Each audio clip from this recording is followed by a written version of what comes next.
रख दो।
कविता, मुझे वेबिनार करना है 5 बजे। ये जगह ले लो। क्या कर रहे हो? उससे नहीं कटेंगे।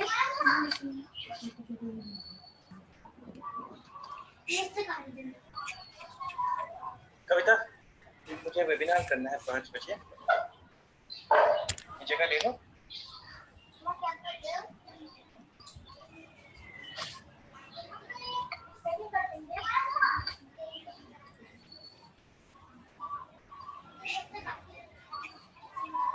कविता, मुझे वेबिनार करना है 5 बजे। जगह ले लो।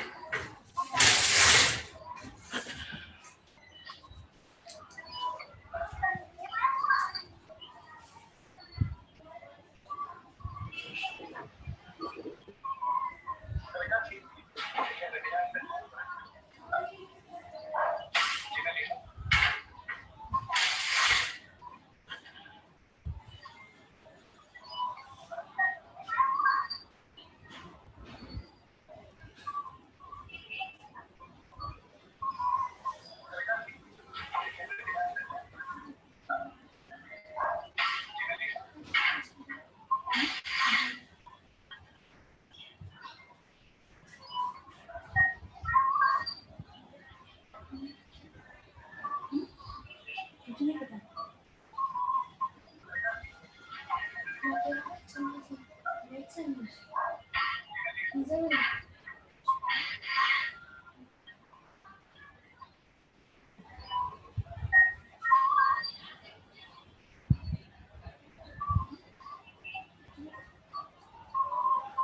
ये जोड़ करे हो HBL के मीना जोड़ करे उस काल मा ख्याल ले माल HBL के जोड़ो में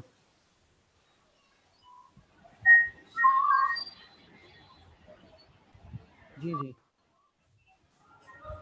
स्टैम्प हम जोड़ का हाँ और मल हाँ हाँ जोड़ दें मतलब ये बारह का शमारा कार्ड लगावानी है तो HBL के जोड़ो में आमीन आमीन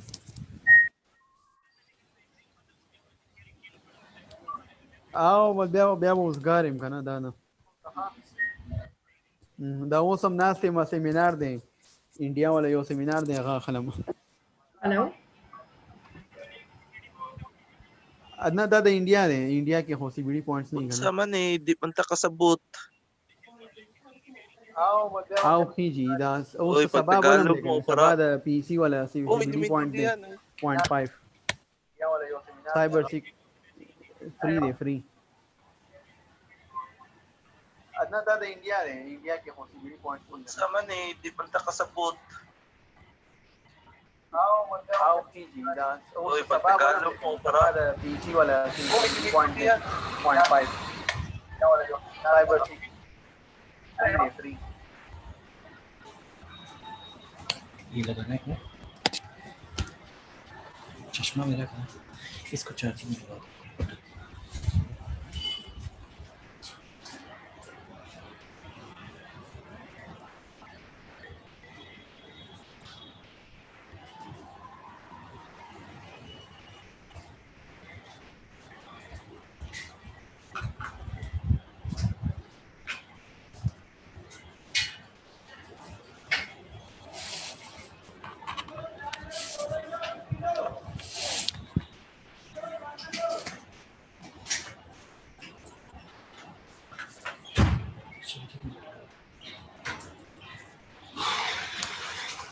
इसको भी चार्जिंग लगा दे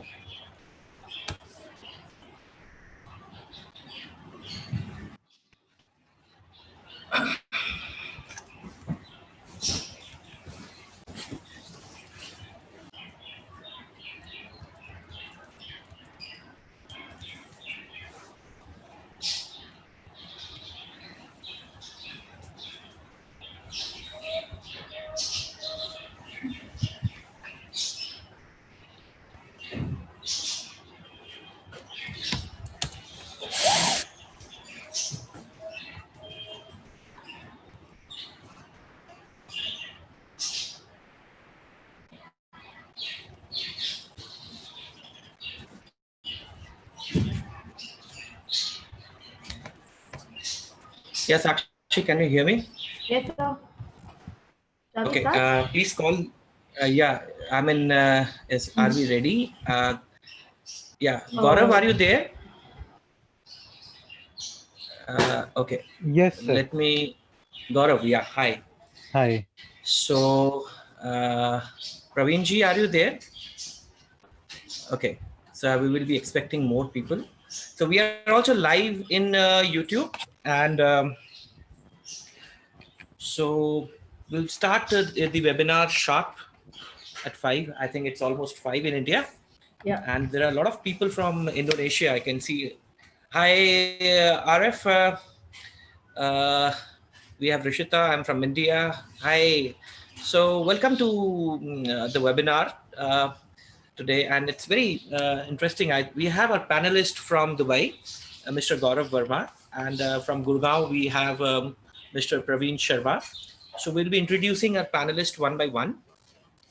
So let's first of all, I'll ask my host today, Sakshi, to introduce the webinar and welcome all the panelists here. Hopefully, we will be having a wonderful session, right? I'm at February. Good evening. I'm from India. Nitin, hi. So I cannot say hi to everybody at this moment. Let me start up the webinar in the onset. So let me, so there is a rule of this webinar is please unmute your mic, please unmute the video, whatever you are having right now. You are live in YouTube right now. And people who are not able to join, and please these annotations, please avoid them, otherwise we will not be able to please continue with the webinar, because this is something that we need to check it out. All right. And so good evening, Senthil. Hi, Senthil. Welcome to the webinar. It's basically, the webinar is conducted by Tickoo Institute of Emerging Technologies, which is a premier Autodesk training center. We are associated with Autodesk in India, as well as CATSM US, which is one of the leading publisher of BIM books in the world, by the name of Professor Sham Tickoo. So we will be having Professor Sham from Indiana, US, joining us shortly. And we have Gaurav Sharma, who is the director of OneClick BIM. He is joining us from Dubai. And Mr. Praveen Sharma would be there. He's the CEO of BIM Engineer. He would be joining us. So Hafsa, okay, that's nice to see, Hafsa. We have people from Pakistan, we have people from Indonesia. So we have got an amazing crowd over here. And so what we will be discussing, and at the end of the session, we would be sharing some link in which you can generate the certificate. So there's a participation certificate that is awarded by, okay, let me welcome one more guest now. So, right, 76 participants are there. Right, so I'm putting my screen on. So please, can you please, anybody who is doing an annotation part, please do not do it because you are live in. Please, I will request, I'm going to unshare the screen again, right? Let me unshare the screen again. So let me unshare the screen. Let me go to the share, right? And okay, so Sakshi, you can start, right? You're live in YouTube, and right. Hi Sakshi. everyone, my name is Sakshi and I'm the online training coordinator here. So I welcome you all here on the behalf of TIET family. So let's just begin this webinar. So firstly, I'd like to tell you some few things about TIET. So Tickoo Institute of Emerging Technology is an Autodesk authorized training and certification center located in Gurgaon, Haryana. India's training division of CAD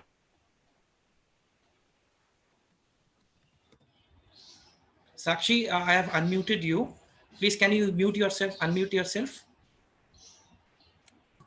Please unmute yourself, Sakshi. Okay, great. Sorry. Okay.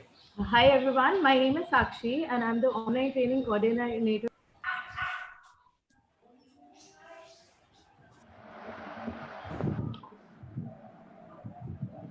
Yes, Sakshi, continue. Sakshi, can you unmute your mic because people are, joining?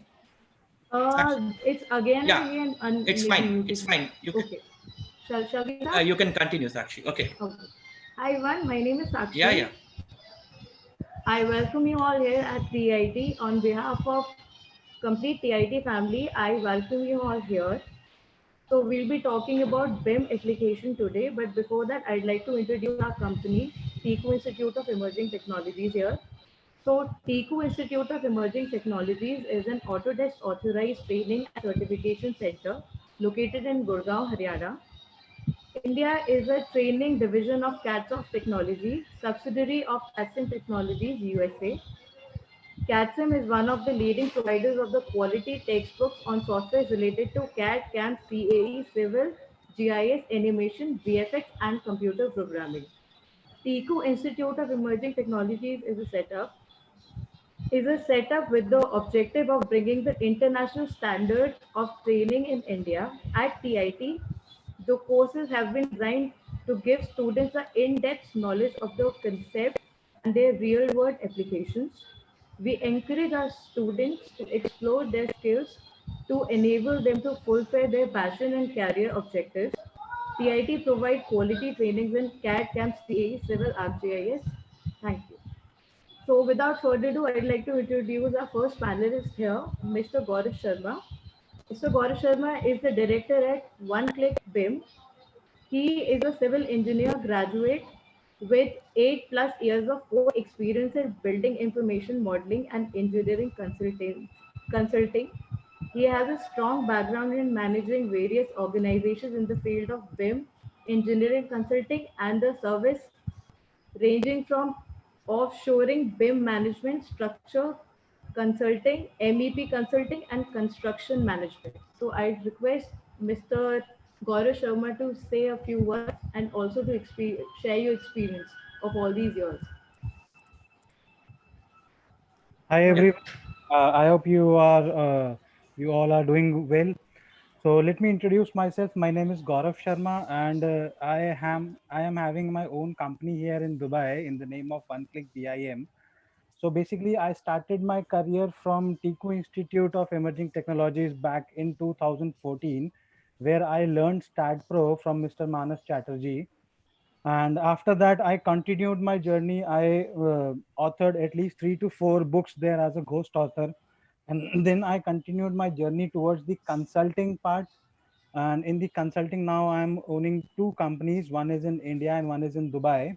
So basically, what my company does is we provide structural consulting services as well as building information modeling consulting to the clients. So we consult those clients who wants to take the modern approach of designing their facilities as well as constructing their facilities, because we all know that every 2 years the computer technologies they get advanced. So it's very important for people to adopt those emerging technologies and bring it into their daily lives, daily operations, so that they can provide more better services to each other, as well as they can save on time and costs, because everyone has limited time. So those are the things, those are the great things that we do at our office here. So let's start with our webinar topics, and let us take care of all your doubts. Thank you so much, Gaurav sir. It was very helpful. So our next panelist is Mr. Praveen Sharma. He is the CEO of the BIM Engineers. Praveen Sharma is managing global BIM operations for Dutch and Indian BIM companies, the BIM Engineers. His strengths are planning business strategies, making a winning team, and maintaining successful and profitable operations. The responsibilities includes defining company strength, being parts of the board of directors, mapping business process, active participation in international exhibitions. So I request Mr. Praveen Sharma to say a few words and also to share his experience. Praveen will be joining late, Yes. so we can call him on the board later on. So he Okay, has not a just problem. texted me. Okay. So next is going to be Mr. So Manash Chatterjee. Manash Chatterjee is a graduate right. from in civil engineering and has more than 18 years of experience in providing training in the workflow of implementation of BIM in AEC. His AEC professional experience spans over 12 years, which includes designing, CAD management, project management. He is contributing author of the CAD and BIM titles, including widely acclamated Autodesk Revit architecture for architects and designers. So, Manasa, can you please share a few words? Yeah, thank you so much, Sakshi, for introducing me. In fact, I started my journey in 2001 in 2D AutoCAD as a trainer in one of the premier CAD center. Prior to that, I worked in companies like Larsen Toubro and ACC. And prior to joining into the AEC, I worked on site, but I started my journey in the AEC in the year 2001 and 2 onwards. So that time we were having those 2D softwares, like AutoCAD was in the release around 2000, 2000I came, and so there is a long history of AutoCAD and the CAD drafting. So I joined the organization TIET. Primarily, it is a CAD-SIM Technologies in the year 2008. Prior to that, I was associated with NIIT and Prof. Sham for authoring international books in AutoCAD. I did a co-authoring of AutoCAD entire book. Some of the chapters I have written at the 2004 year 2004. In 2008, I joined CAD/CAM Technologies as the head of the AEC, and I got the opportunity to author the book of Revit architecture. So at that time it was with Autodesk. So that journey started in 2008, and till for last 12 years I've been associated as the head of TIET operations, marketing, and the technology part, and working also along with CADSoft and CAD/CAM US. So I have got experience in implementation of BIM in India and abroad for companies like AECOM, Atkins, and there are a lot of other companies. I did a lot of trainings there, certification for Autodesk. Myself is an ACI, that's an Autodesk certified instructor. And a lot of BIM applications I teach, and I take seminars, webinars, and I'm an adjunct faculty to a lot of universities in India, and one of them is in Chitkara University, Bhatti. So that's what my short description about. So I will take the initial discussion, start with the what is BIM, and since we have Gaurav with us and Praveen with us, and I'll just take a example of what building information modeling is. In fact, we have got a lot of participants here. We have got 87 participants right now, and we'll be talking about a lot of people hear about what is a BIM, what is a CAD, what is the difference between BIM and CAD, what are the standards. So Gaurav, I think we will be having a panel discussion along with you regarding the how the BIM started and how the BIM is adopted in UAE or in the parts of Asia. And I think we can have a panel discussion on that, and we can call the other people too. Gaurav, are you there? Okay. So Sakshi, you can introduce the organization of TIT, and then we can carry on with my. And I really welcome Sakshi. I want to welcome a lot of people in the chat. Just my personal welcome to um, uh, from people from Indonesia, from we have people from Pakistan, we have got people from Middle East, and a lot of people are there. So I think my heart welcome to you. I'm muted by default, Gaurav. Right. So let's we'll have and we have got people from Dubai also. Gaurav is directly from Dubai. Gaurav, are you there? So how's the weather? How's the weather in Dubai? It's fine. It's really hot here. So we are having India, and I think in Asia most of the parts are having a good climate over here. Okay, so let's Sakshi, you continue, and I'll check up with Praveen where he is so that I can bring him on the board. Okay? I'd like to introduce our guest of honor, Mr. Sham, who's the professor at Purdue University, USA. He has received his MS Industrial Technology from Northern Illinois University, USA, MS in International Management Engineering from the University of Iowa, and BS in the Mechanical Engineering from NIT University, 1987. Professor Sham has worked as a design engineer, quality control engineer, as well as a software developer. So I request Sham sir to say a few words. Sham sir, you there?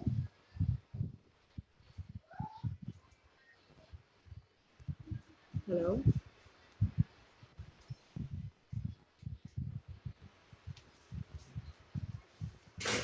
Hi, Sakshi. Hi, sir. Hello. Is Sham sir not there? He would be joining actually. He's in the US time right now. So I have talked to him. So they will be joining later on. So you can continue with the introduction, right? Okay, so I was just introducing Mr. Sham sir only. So we can just start the webinar now. There. Right. Or, please. Or has Praveen sir joined? Hello. Praveen sir, you there? Hello.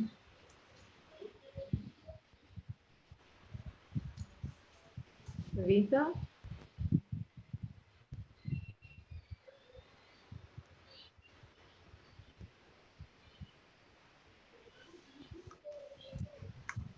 Yes, actually continue, and we will start with the discussion. I'm waiting for Praveen. We are already actually 18 waiting minutes for Praveen across sir, by. yes. So okay. No issues. Praveen sir, are you there? I think he's not there. Sir, please आप एक बार mic on करो. किस नाम से हो? Are you joined? Have you joined? Okay. Okay, Praveen is coming. Praveen is joining, and okay. So the topic for today. Quickly, Sakshi, please, Yes, sir. uh, introduce the Organization. TIT, and let's continue from here. Okay, so Tickoo Yeah. Institute of Emerging Technologies is an Autodesk authorized training and certification center located in Gurgaon. India is a training division for the CAD Soft Technology, subsidiary of CADSIM Technologies USA. CADSIM is one of the leading providers of the quality textbooks on software related to CAD, CAM, CAE, Civil, GIS, VFX, and computer programming. Tickoo Institute of Emerging Technologies is set up with the objective of bringing the international standards of training to India. At TIT, courses have been designed to give our students in-depth knowledge of the concepts and their real-world applications. We encourage our students to explore their skills to enable them to fulfill their passion and career objectives. So I'd like Mr. Praveen to say a few words about it. He's the CEO at BIM Engineers. Mr. Praveen is managing global BIM operations for Dutch and Indian BIM companies, the BIM Engineers. His strength is planning business strategy, making a winning team, and managing successful and profitable operations. The responsibility includes defining company strength, being a part of board of directors, mapping business process, active participation in international exhibitions. Right. So I think Praveen will be joining me. Can you hear me now, Sakshi? Yeah, yes, Okay. sir. So You can let's start. start with the discussion before Praveen joins, and we will have a panel discussion. So Gaurav, first of all, I would like to take this slide. Just share my screen. Let me know. Please mute your mic. Unmute your mic.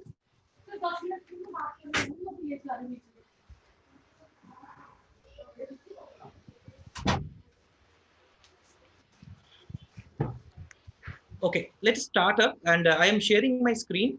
So, okay, am I screen is visible, Sakshi? Yes, sir, it's visible. Okay, so now Gaurav, be with me, and so what building information modeling is. Basically, we have been talking about BIM for a long time, and I have been with this terminology for a long time. So in some of the part of the world, the BIM is named as uh, VDC, and somewhere it is named as BIM, and there are different names in BIM that is been told about. But let's talk about what BIM stands for. But before that, let's talk about what are the problems in the construction industry. So, okay, so you need to unmute me, Gaurav. Okay, Gaurav, I'll just unmute you. Gaurav, are you there? Yeah. So Gaurav, first of all, why BIM is required today? And what is the major problems, typical problems in the construction industry today? Can you please elaborate to it, and how did the BIM came apart from that? I have some facts and figures that I'm showing on the screen, but I want to hear from you, then I can share with my audiences and the participants. Sure. So Yeah, Gaurav.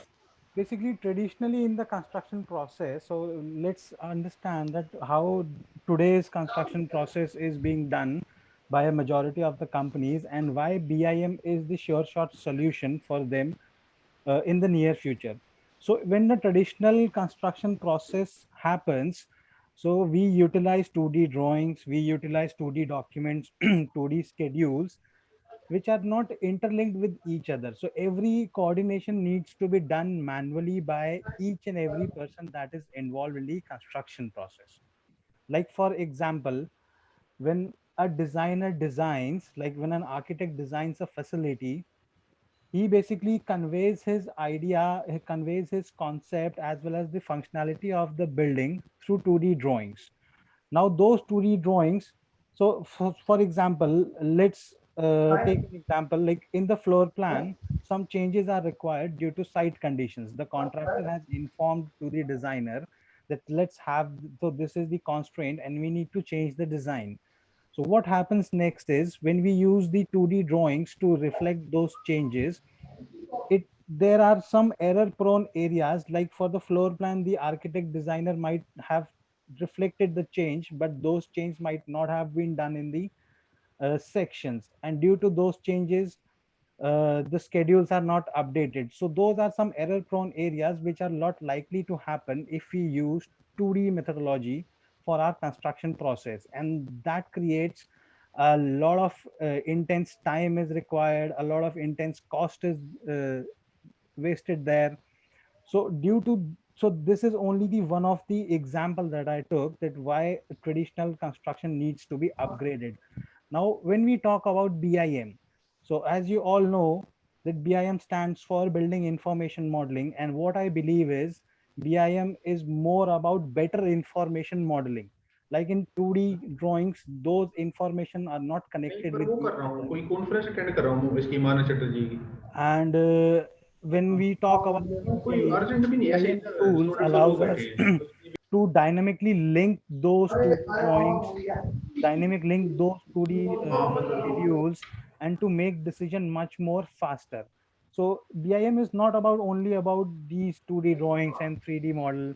It's much more than that. Like let's take another example. We have some several 2D drawings lying on a table. Now when some non-technical guys, they look at the drawing, so they basically need to visualize that how to interpret those drawings. Now in case of BIM, where we already have a 3D model developed, so whenever some non-technical guys just sees those 3D model, he's likely to absorb that what that 3D model depicts, basically what is the meaning of that particular 3D model, which is much more harder when a non-technical guy sees the 2D drawings. So that is another advantage that the BIM offers in the construction industry. So basically construction industry is a huge industry in which a lot of wastage of time is already there, a lot of wastage of cost is already there. So to minimize those loss of time, loss of cost, so that's why we are introducing BIM to more clients, to the construction industry, so that they can be aware that what advantages it offers and how it makes their overall business better. Yeah, Manas. So now you can continue. Basically, I put those 2 points which are very important for people to know. I would like to call Praveen Sharma ji. Are you there? So yes, yes, let I'm here. me, yeah, Praveen ji. So hi, Praveen ji, Sakshi. Yes, Please sir. welcome Mr. Praveen Sharma. Hi, sir. Hi, Right. Mr. Praveen. So we have our second panelist here, Mr. Praveen. Mr. Praveen is managing global BIM operations in Dutch and Indian BIM companies, the BIM engineers. His strengths are planning business strategies, making a winning team, and maintaining successful and profitable operations. The responsibilities include defining company strength, being a part of a board of director, mapping business process, active participation in international exhibitions. So I request Mr. Praveen to say a few words and also to share your experience in this long run. Yeah, Hi, yeah, thanks well, Sakshi and Manas. Yeah, hello everyone. Hi, sir. I just wanted, in continuation of what Manas and Gaurav said about BIM is a new way of working in our design and construction industry. Actually, people have been using technology for many years. If you see from the history of 5-7 thousand years, people used to do drawings. Initially, the drawings were made on stones, then sand, then cloth came invented, then paper was invented later on, and then for around 40 years back, people moved to computer. But one thing remained common in the stone, sand, paper, and computer era was a concept of line. Line also have multi-dimension 0D, 1D, 2D, 3D, 4, 5, 6, 7, 8, and 9Ds.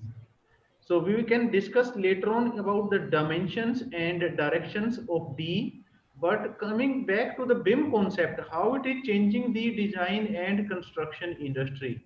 It's bringing a revolution from line concept now we are moving to a concept called element or 3D. Because in drawings we draw lines, but on construction site what we do, we make elements. Put column, beam, floor, wall, door, window, duct, pipe, cable tray. We don't draw lines on construction sites. So the difference between the computer screen and the paper and the design, the construction sites is bridging. That gap is narrowing. What we do on construction site, we are doing the same thing in the computer now. So we, although I'm an architect by qualification, but now there is a gap between the construction site and the design office in narrowing. So I call myself as a contractor. I don't do my hand dirty. I don't go on site, but I do construction sitting on the computer table. That means I am a contractor, but I am not a physical contractor. I am a virtual contractor. That's why in America now BIM is known more popularly as virtual construction. We also call it virtual design and construction. So VDC is another synonym of BIM. Right, Manas? Absolutely, sir. VDC, and we call it as now. Okay, so there are a lot of things like we call a virtual construction. Now we are going towards. There are 5D, 6D, augmented reality, mixed reality, and there are so many things that is coming. So there are a lot of things that we need. We can discuss over here. But Praveenji, I had put a question to Mr. Gaurav, who was there. So I said that why there is a need of so much need that is happening today in the world, where the entire UK, UAE is coming with standards, and UK is in the level 3, I presume, in developing BIM compliances, and European nations, everybody is after the BIM. Why it is, the need has come of BIM in this technology? What was the problem with the, I mean, you have been working in 2D for last so many years, so you have seen the transition. So what do you feel actually, why it had happened, this transition happened? Understood. Excellent question. Thanks for asking. This is the crux of our industry for last 20 years. What are the problem areas? Why we need more technology? For example, let me give you a real life perspective.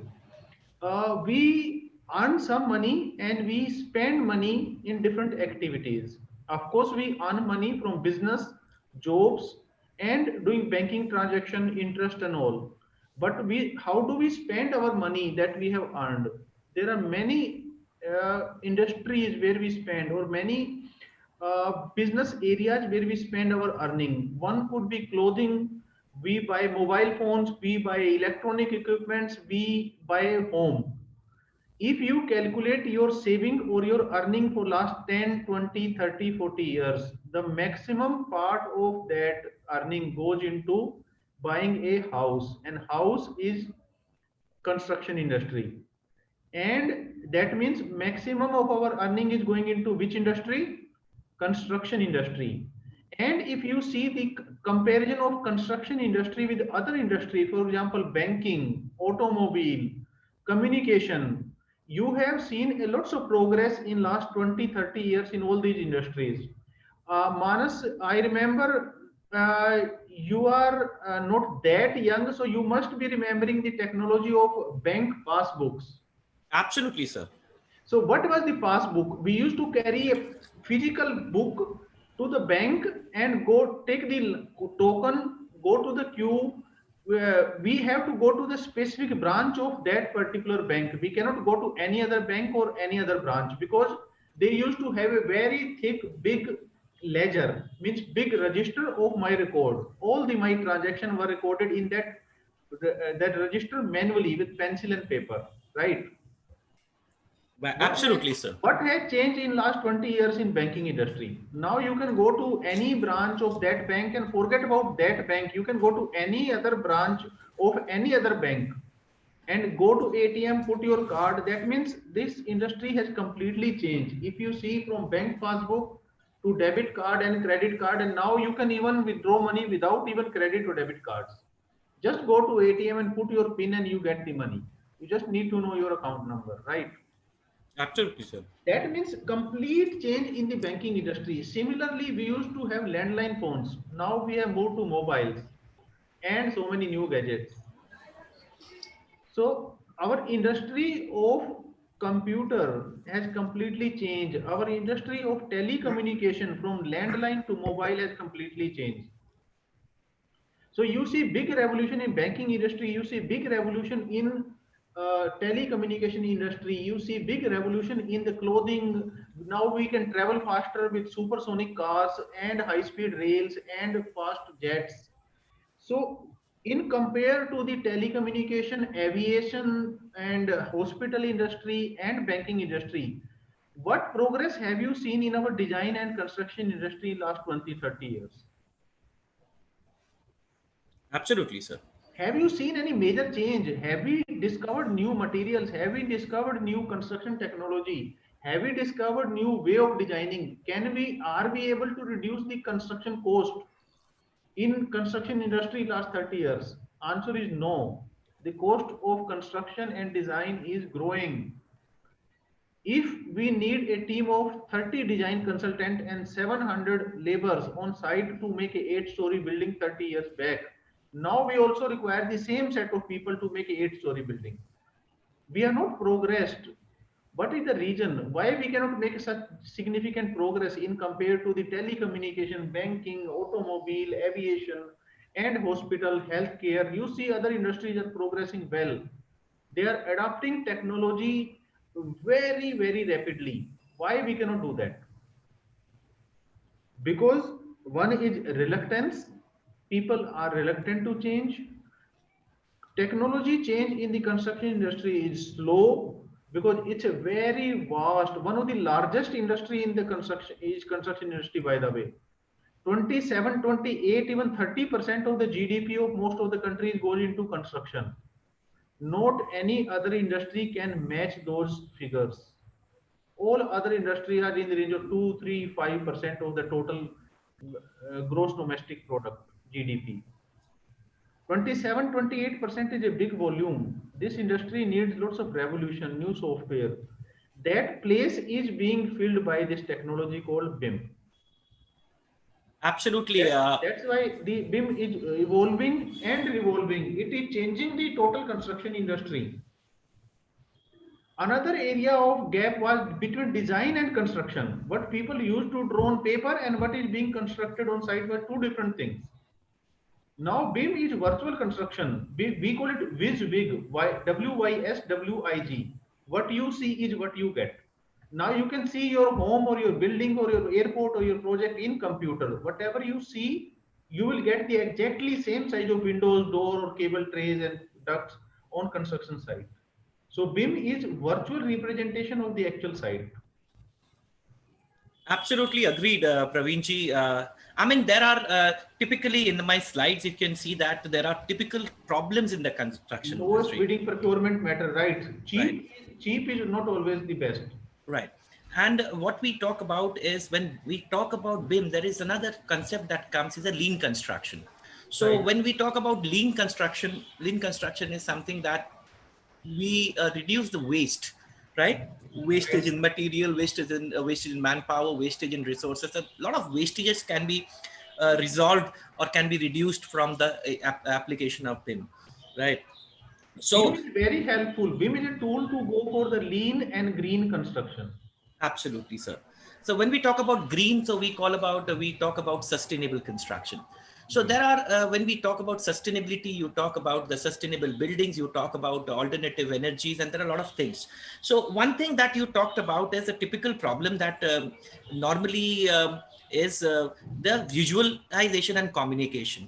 Now in the 2D world, nothing was visualized, right? Current tools and processes focus more on documentation. Like in the 2D, you have the drawings, right? Elevation sections. So architect engineers are spending more time on the less important work, right? So that was the era when the CAD drawings, till date also the CAD drawings are used, and a lot of RFIs are raised, a lot of reworks are there, a lot of reschedule is there, and you have to use number of tools.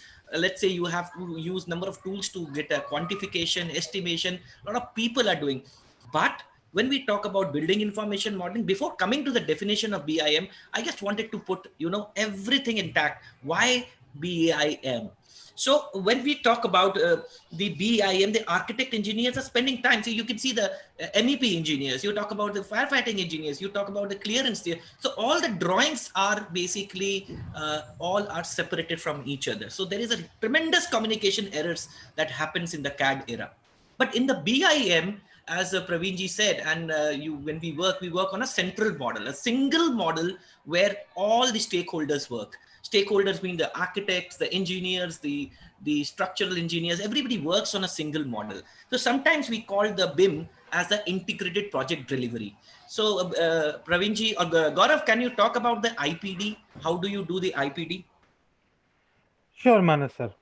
Yeah. So, like traditionally, how the construction industry was going on was like, how the construction process was going on was like, there was a project owner who goes to the architect and asks him that I have this piece of land, I want to develop a particular facility for this particular use. So what happens that time is the architects then they engaged with the building concept. They go to their consultants for the structural design, for the MEP design, and other things. So what the disconnect in that particular process was, once the architect designs his particular building, then that information is sent to the structural design. And when the structural designer does his particular piece of work by ensuring the structural stability, now when those architecture and structural designs are done, then it goes to the MEP designers. And when MEP design has been done, then the entire design package is transition from design stage to the contractor. And then contractor has some experience construct from his past projects, that what likely uh, the issues are going to be, which the designers neglected, because the designers were sitting in their office and they were having their design experience by which they prepared the drawings. And the contractor has a different set of experience, they work in the field, so they know what conflicts are going to happen. So those things were coming after one of the another stage, like design were happening, then the construction contractors were providing their input. So once the design process has been done, so it's very costly to do the design changes once the project has progressed to the construction phase. Now, to overcome those things, there are several opportunities that has been explored by the project owners. So one of that opportunity is the integrated project design, where a project owner appoints architects, structural engineers, MEP engineers, as well as the contractors and the facility managers as early in the design stage itself, where once the design is being made, in the conceptual stage, in the schematic stage, in the design development. So the inputs are taken by the contractor also, inputs are taken by the facility manager also, inputs are provided by the MEP consultants and the structural consultants also. So in early stage, when everyone is providing their valuable input based on their experience, so it's very easy to speed up the construction process or to resolve the conflicts in the early stage. So in that case, the project owner, they are basically satisfied that all those conflicts that they have experienced in the past are now being resolved in their future projects as early as possible.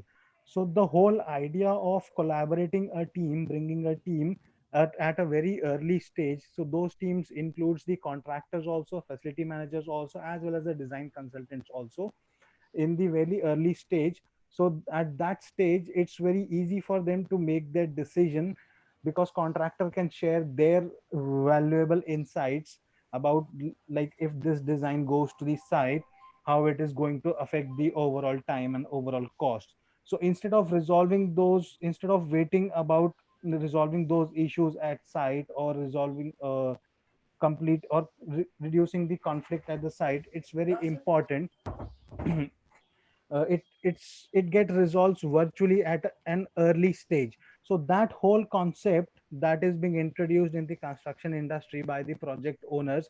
So that whole concept is called the integrated project design. Gaurav, I think design and delivery both. Actually, we design it and deliver it. Yeah, So, Praveenji, you were talking about CDE and IPD and COBE. Can you please emphasis on the IPD, COBE, and CDE in terms of the project and the importance in building information modeling? Praveenji, are you there? Okay. So, I think Praveenji, right. Thank you much. Praveenji, can you hear me? Okay, so I think Praveen ji has been disconnected, or if he comes, then we can continue the discussion about it. So now, when we talk about common data environment, or what Praveen ji has talked about, let me check whether Praveen ji is there. I think he got disconnected. Okay, so let me come. Okay, right. So I think Praveen ji has been disconnected. So let's not worry about it. So when we talk about integrated project delivery, so Gaurav, what we do is we work in a single model, right? A person can be working from let's say the central model. It's basically a cloud model. So cloud model is something that it is not in the local server. It is there in the cloud server. Gaurav, can you talk about the cloud server and how the models are worked there? Then you know how BIM is basically worked across the industry, how the people are working in building information modeling. Like somebody is in let's say United States, the client is at Norway, and in Gurgaon some people are working. How do they actually work in a project? sure. So basically, like let's take a previous example. Like the architect is working in the 2D CAD, so he's making the CAD. So it's not possible in a AutoCAD platform that two or three people can work on a single file, right? So they need to work on different files and then they need to combine it into a single file if that is the requirement. Now in BIM, what the things has changed is like, on a local server, on a local area network, a server can be created in which a particular Revit model or a Bentley model can be put, and multiple people can work simultaneously on that particular model and develop it much more faster as compared to one-on-one CADs.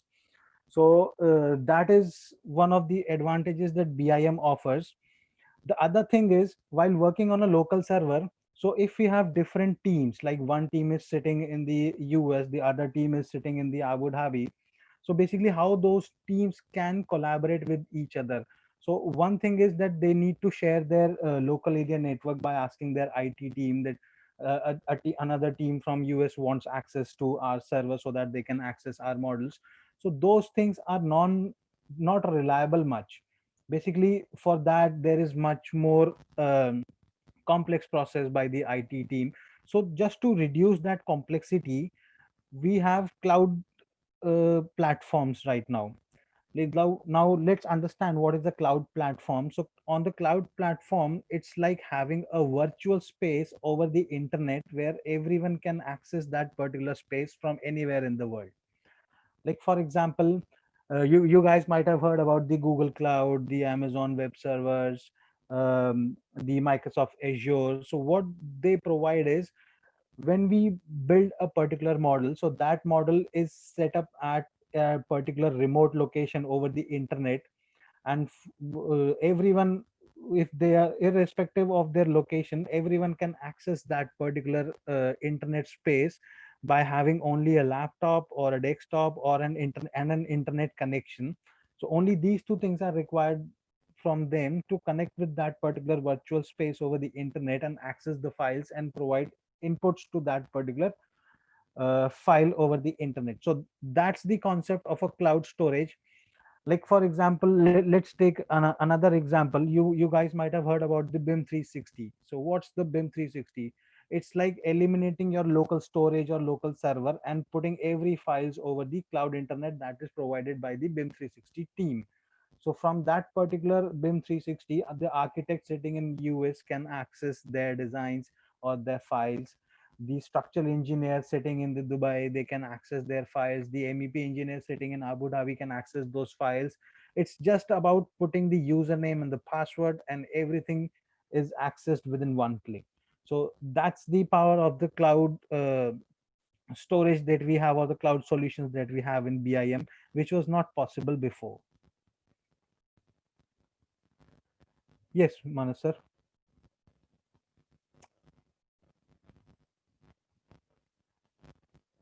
Manas sir, am I audible to you? Gaurav, defining a BIM, I was talking about, I think I was unmuted. Hmm. Defining a BIM is different for, okay, so Alberto is asking, yes, cloud storage management is very important. Excellent. Thank you, Alberto. So, when we talk about, you can see this picture, there is an elephant over here, and it talks about that all people are blindfolded and everybody has a different perception of BIM. So Mhm. did you ever face this perception of BIM whenever you go to a client? Because many people are not aware what BIM is. So there is a myth of BIM. So today this webinar is basically to unlock that myth. We are here to answer all the questions in what BIM is actually and how it is used. So have you ever faced that myth when you go to a client and they have a different opinion of BIM? Yeah, definitely. So at the starting stage, when I visited some clients, so whenever I talk about the BIM, so some clients, they only know that BIM is only a 3D, or BIM is Revit, or okay, we need to do BIM, let's buy some Revit licenses and then we will be doing the BIM. So those are some of the myths that people take the BIM as. Like, in my understanding, what I learned over the years is that BIM is a collaborative process in which everyone comes together. They put on their they put on their kits, and they put valuable insights towards a particular project. Like I talked about the integrated project, like I talked about the IPD. So building information is somewhat like IPD. It's not about only a 3D model. It's not about only Revit. It's not about only extracting drawings from the 3D. It's basically whatever you think BIM is all about. It's basically everything. So BIM is a new way. It's a collaborative way of putting people together, overhauling or changing the traditional process to a new one, and making policies that how everyone is going towards. So it's a new way of working towards achieving a lean construction, you can say. So BIM is not only a 3D model. If someone says like let's develop 3D model, it's BIM. No, it's not BIM. People were developing 3D model over the SketchUp also. They were developing 3D model like in the physical miniature models also. So we cannot call only the 3D models as a BIM.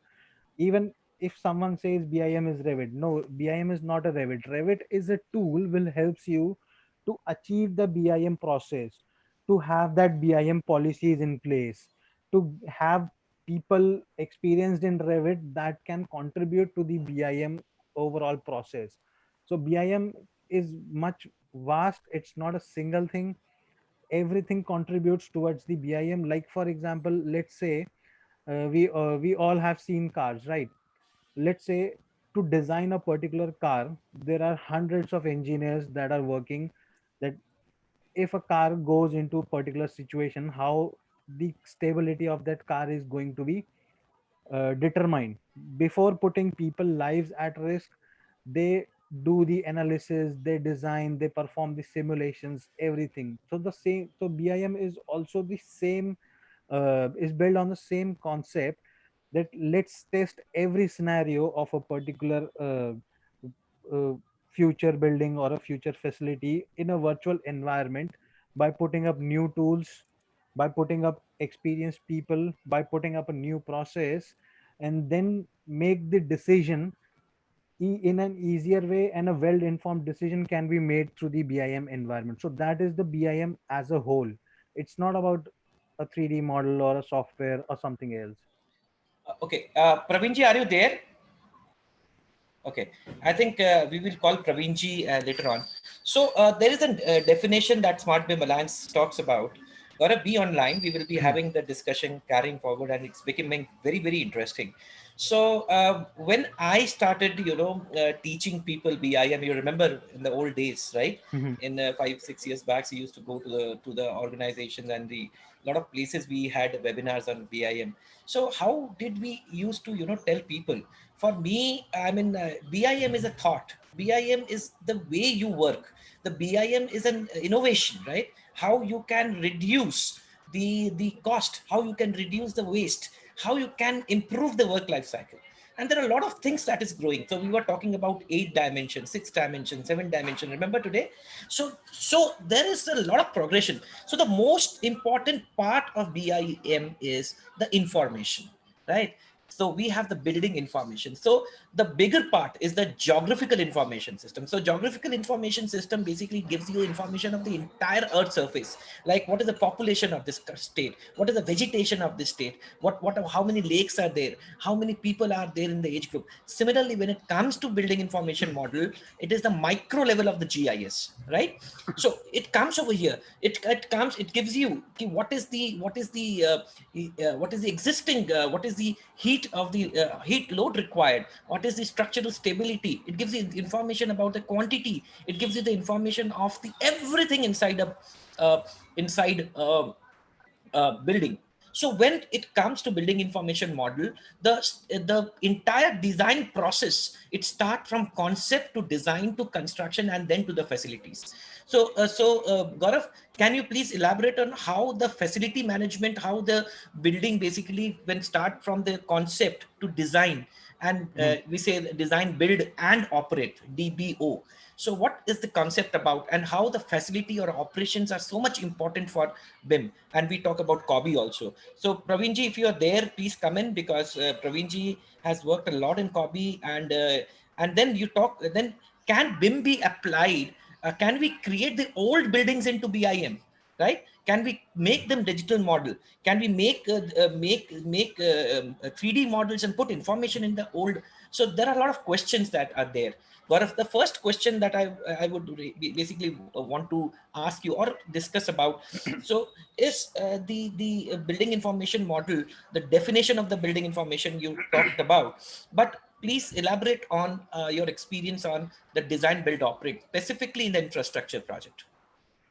Sure, Manash sir.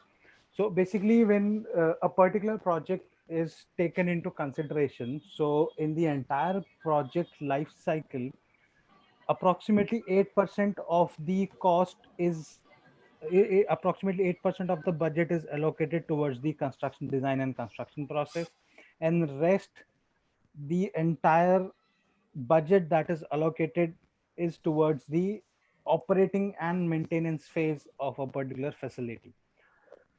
So whenever we talk about that, the construction is going to happen, it's like 1 million 1 million US dollars will be used in the construction. So that constitutes only the 8% of the budget that is allocated to the entire project life cycle. Okay, so it's very important for us to minimize the time required for the construction, minimize the cost required for construction, because when the construction can happen in 2 years and that construction takes approximately 5 years to complete, so there is a loss of 3 years which is borne by the project owners, because they might have expected that for a span of 50 years they are going to operate that particular building, but the construction has consumed 5 years, so they are left only with 45 years to capitalize on that particular project. So project owners, they require a type of process or something like that, something like BIM, through which they can take well informed decisions as early as possible. So that's why project owners requires the building information modeling. So they start with a design process. So in the design process, every designer is not proficient to use the BIM tools like Revit or Bentley Ecosim. So what they do is they create their designs in their own method, and that particular design is digitalized by a third party BIM vendor, which guys are basically expert in using the BIM, and they develop the whole 3D. So it's very important to focus on the 3D modeling part as a parametric model. because that parametric model allows you to effectively manage the design changes that are going to happen at later stages. And that parametric BIM 3D modeling is required because based on those parameters only, every other aspect of BIM can be applied. So that constitutes a well informed 3D model through which the project owners, the designers, as well as the contractors can make their decision, right?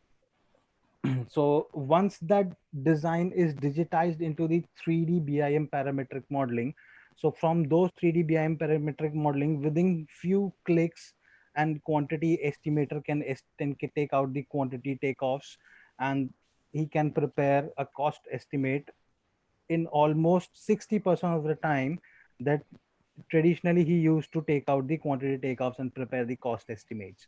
So the quantity surveyor or the quantity takeoff department, so they benefit from the BIM. The designers benefit from the BIM because they can perform their solar analysis, they can perform energy analysis, they can manage the design changes, they can check their spaces. The MEP design consultants, they can utilize that particular 3D model to define that what's the volume of each space. They don't have to visualize from the 2D drawings by seeing the floor plan and the section and then calculating that what will be the volume. Within a single click, they'll get the volume from the 3D BIM model. So those are some of the advantages that it offers to the consultants, design consultants. In the construction stage, when the contractor is appointed after the tendering process, so by seeing the 2D drawings or by seeing the schedules, the contractor is somewhat limited to estimate or to get the correct design intent and how the building is going to be constructed. So when the designers, they transfer the 3D BIM model from the design stage to the contractor can utilize that particular 3D model to generate quick estimates which are much more accurate than generating in from the 2D drawings. The contractor can even generate quantities very early or very efficiently, so that he can provide a very accurate bid to the consultant and the project owners. And then he develops that particular 3D BIM model into extracting the shop drawings, which were taking much more time when they were doing the shop drawings on a 2D CAD process. They can generate the as built information. They can capture the as built information from the site, and then they can update the BIM model. So that particular construction BIM model, so let's see that first there was design BIM model, then that design BIM model has been upgraded by the contractor to the construction BIM model.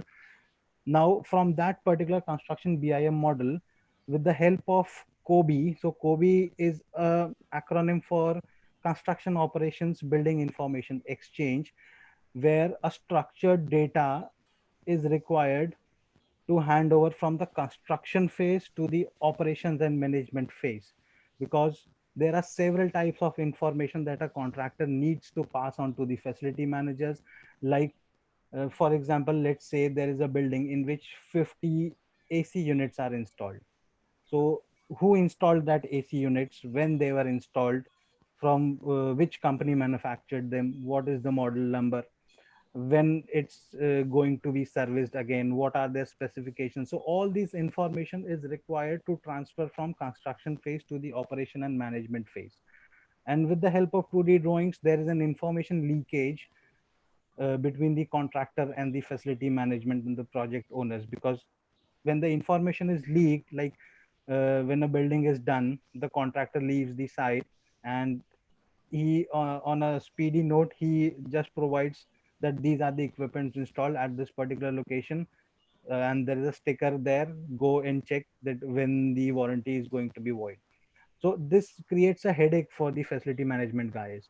So with the help of COBE, the 3D construction BIM model is utilized to generate that particular information in the form of Excel sheets, which are then readable by the facility managers or the software that they use, so that in a centralized environment, they get every information related to that particular operation of the facility, that how they are going to operate that facility, how they are going to reduce or how they are going to take care of the entire life cycle of that particular project. So this is basically the application of the COBE that we take in the BIM approach. And in this way, the BIM is basically embraced by the design consultants, the contractors, as well as the project owners. Okay. Now, yeah. Further, Gaurav, we will be also taking the 4D, 5D, 3D, and 60, 70, 80. Yeah. Right. So I have called Praveenji. Praveenji, would you like to share something, some presentation? Praveenji, are you there? Yes, Manaji, how are you? I'm fine, sir. I'm back, sir. Yes, I'm back. Yeah. Sir, you were supposed to share something, sir. Can you please play that 1 presentation? minute. Give me 1 second.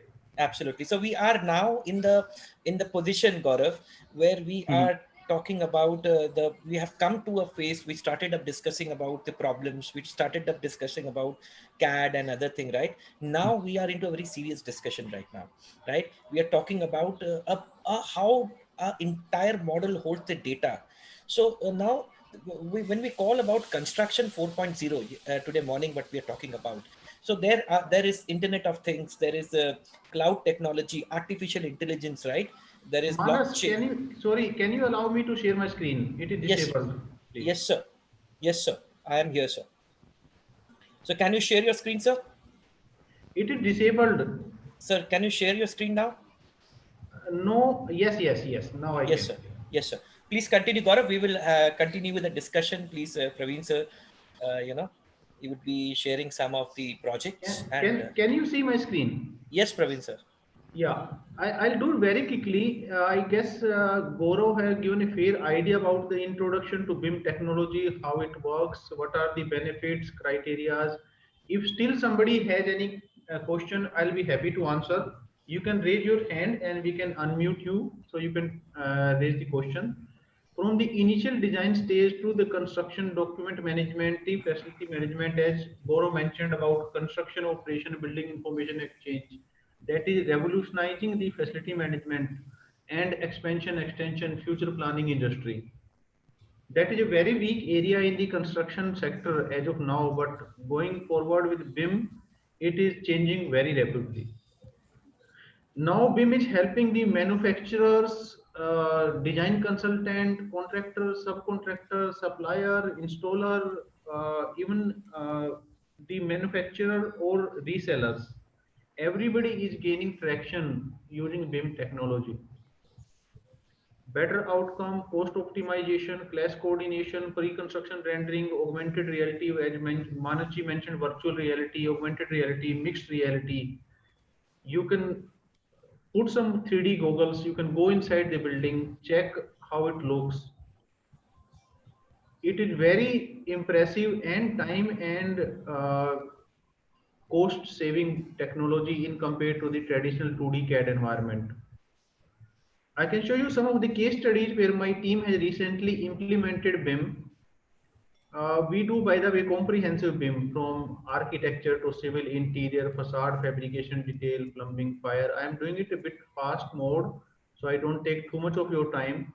I guess you might have discussed something about 3D, 4D, 5D, 6D, 7, 8, and 9Ds.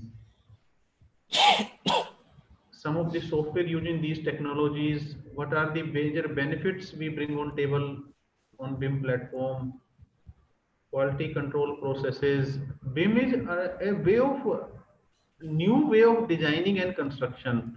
In traditional method, there are many people who spend lots of time in quality checking, spelling check, grammatical check, line type, line weight, grafting mistake, floating mistake. But in BIM, it is all these things like grammatical spelling, grammar mistakes, or spelling mistakes, line type, line wear, line color, or even layer styles or layer names is taken care by the software. The engineer or the draftsperson does not have to worry about these parameters. He has to focus on the core aspect of design rather than spending time in quality check and red pen marking and markups, and all those things are gone from the concept. That's my office. European staff, India staff. These are some of the clients we work. We are working with top 5 out of top 10 design consultants in the world. You name it, you will find BIM engineer staff working with global leaders. Some of the project you can see, this is a residential complex in UK, Pentavia, London. Our scope was to do architecture, facade detailing. In UK, they are very particular about the exterior facade, alignment of the brick with the window sizes. So BIM can help you in doing the millimeter level precision. That's what we do. You see here some calculation about the facade design, window sizing, brick sizing, alignment of bricks. So these things are possible only when we use advanced technology like building information modeling. Traditional CAD was not that precise because some of the CAD software are not even parametric. And that's why we used to write NTS, not to scale, on many of the CAD 2D drawings. In BIM, everything is scale. Everything is on one-to-one scale. On graphical representation on paper, you can put them into 1:25, 50, 1:100, 200 or 500 scale. But in actual, in BIM environment, everything is one-to-one scale. Commercial building in London. Now the laser scanning also getting very popular. If you don't have any drawing available for any old airport or hospital or in a construction building, you can do the laser scanning. There are high speed laser scanners available which can send up to 2000 rays or 2000 millimeter level precision, means in one single inch, 1 inch by 1 inch square, you can send 2000 rays, and they, based on the distance they cover and come back, you can get a 3D image of that building. So now we are using 3D laser scanners to capture the edge built information, how the building has been built and how it is different than the issued construction drawing, because there are always some challenges between the issued drawings and the actual construction happened. I'm doing it on fast pace because I don't have lots of time. I want to cover it on fast pace. If you still have any interest in asking any specific project, case study, drawing, model, coordination issues, challenges, my team specializes in doing airport and metros. Currently, we are engaged in 11 airport projects across the world. From Hong Kong airport to Changi Terminal 5 in Singapore, we are doing Malaysia airport, the Schiphol airport in Amsterdam. Recently, we have done the Heathrow terminal in London. And currently, we are engaged in Delhi Metro, Mumbai Metro Phase 3, Delhi Metro 2, 3 and 4 phase. Then we are doing Kuala Lumpur, this Malaysia Metro in Kuala Lumpur. Then we are doing Thompson Line in Singapore. Then Hong Kong International West Kowloon Terminal, that is connecting the mainland China to the Hong Kong island with 32 high-speed rail terminal. That is one of the largest high-speed rail terminal in the world with 7 levels, and trains are running in 3 below ground and 4 above ground. So you can see 7 levels of train departures and arrival platforms with 32 total platform across 7 levels. That one of the largest construction project in the Asia Pacific. We do lots of healthcare also in UK, in Ireland. Basically, the BIM Engineers is a Dutch company. We are based out of Europe. So majority of our project you will see they are from European countries. Football stadium in Germany, Mall of the Netherlands, 200,000 square meter. Atelier, large theater, Hong Kong, Macau Island in Hong Kong, residential complexes, family creations, airports, Chennai International Airport also we have finished recently.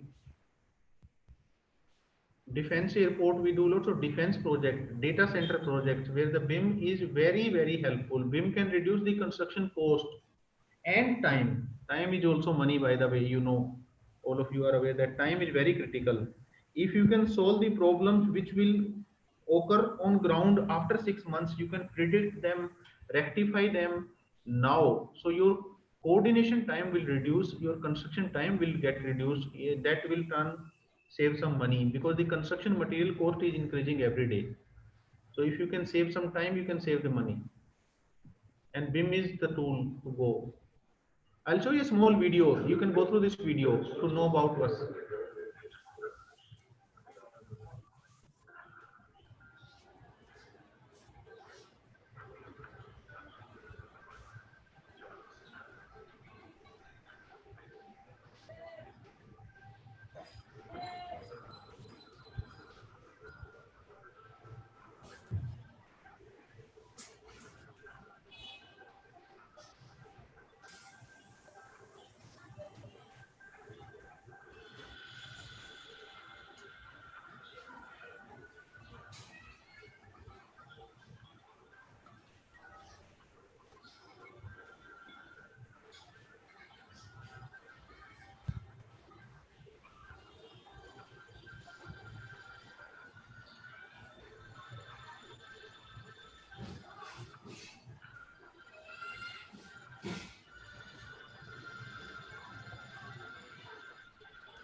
That's it. If you have any question, you can reach me anytime. Of course, Manas ji is kind enough to share the contact details.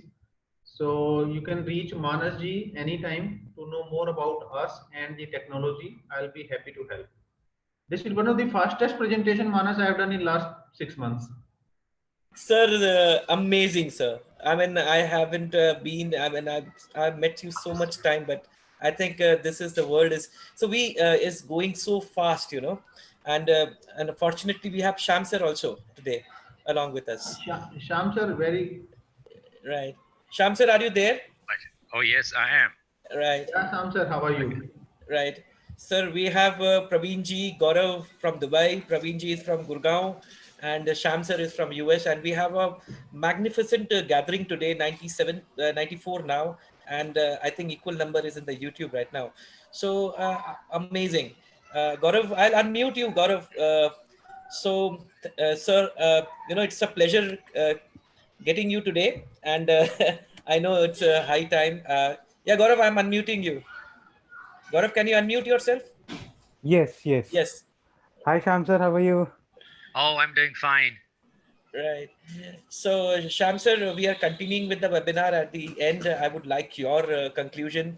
Praveen ji, it was amazing, right? And I think if anybody has any question, and if it is the fastest presentation, I think it is the best presentation. So I would ask Gaurav to come up with his presentation now. And Gaurav, can you please also talk about scan to BIM 4D, 5D, 6D? Some are people are asking. Gaurav, you can share the screen. Sham sir, we have people from Indonesia, we have people from Philippines, we have people from Dubai, Malaysia, Pakistan, and throughout the world, I suppose, right? And it's an amazing experience. Gaurav, please, can you please do the needful, Gaurav? Yeah, sure. I'll ask Abhijit to share the point cloud to BIM presentation. Abhijit, do you have the presentation ready? So Abhijit is there? Yeah. With the name AB-OCB. AB-OCD. I'll just ask him to, unmute. Abhijit? Yeah, greetings everyone. Yeah, Abhijit. Yeah, I'm asking you to start the video, please. Okay, just a second. So Abhijit is from which place right now in India? He's currently in Nagpur. Nagpur, okay. So we are from different areas. Great. Is it visible now? Abhijit, yes, it is. Okay. It is. Okay. So first I will start with my video. Right. So to tell you that Abhijit and Gaurav are part of the organization called OneClick BIM. And it's a very young entrepreneur, I think, entrepreneurship that they have started. And both of them, I know them from the time when they have started up BIM. Abhijit. Yes, sir. And I suppose we used to discuss about, I was in a seminar when Abhijit was there and he was very curious about, and now see the technology has brought us to a point we were discussing about what so many wonderful things that is happening. Okay. Congratulations, Abhijit and Gaurav. You're doing a great job. Please Uh, continue. So okay. So guys, you can see my screen, right? Yeah. yeah, Okay, this is a point cloud data. Actually, point cloud is a new technique where we can collect the existing data by using scanners. So we have a point cloud team and we do on-site scanning. So we do this point cloud scanning, and after that we did the registration, and then we model it from by a reference of point cloud. So I will show you the model as well. Let's check. This is the model what we developed. You can see this. Basically, Abhijit, you need to share the entire screen. Only the Windows Explorer is being displayed. Okay, okay, one second, one second.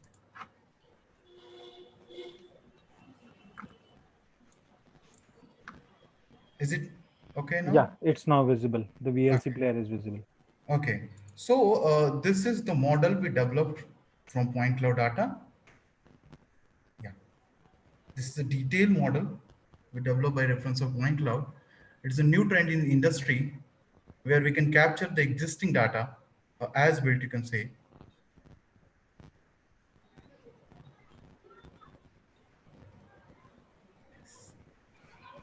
So it is a model. Okay, I will again play the point cloud, what we captured from site.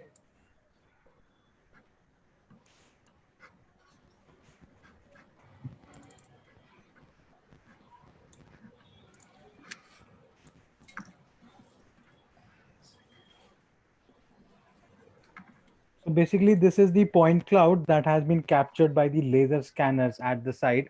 Yeah. Because if we go with the manual measurements by taking each and every pipe diameters or pipe length, it will be a very labor intensive process. So what we did was we take our laser scanners that from Leica, I guess. From Leica, Leica is the company that manufactures the laser scanners. So we took that laser scanners to the site. We set it up like a theodolite, like we set the theodolite for the civil surveying part.